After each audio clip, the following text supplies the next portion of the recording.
Ija qalbiin ilaalee yemmuu nu laalu fagootti jabaan waca sodaatee aangoo hin irre dabootti.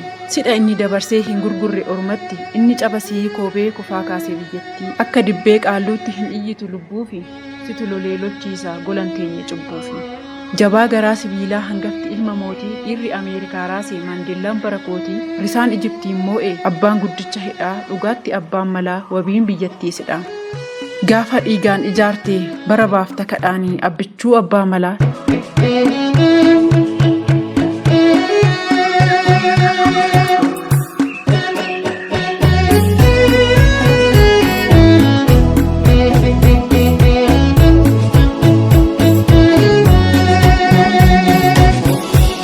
Ilmi yoo abbaa tolee eebbatu isaaf sugaa ijji hamtuu sin argii mooticha abbaa dhugaa.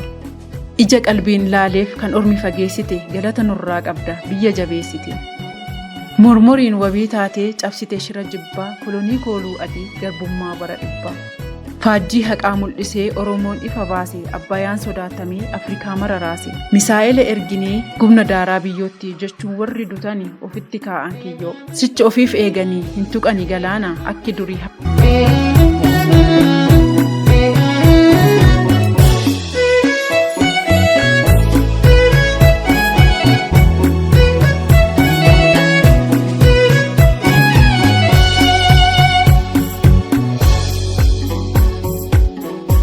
Haqni yoomuu mo'adha mormor guutee agarraa jibbaa fi mormii ollaa galma kaayyoof sabarraa. Haadhaa fi biyya ofiitiif aarsaa kaffallu lubbuu hinnaa rabbi guddaatii homaa hin qabu cubbuu.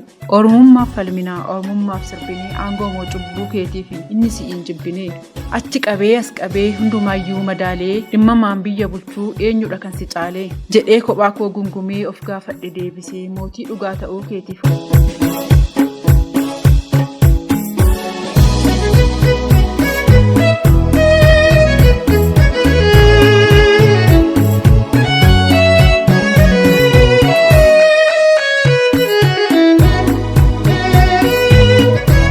Hattoota caasaa keessaa faaltoota silga saree leellistuu sirna moofaa warra amantaaf garee.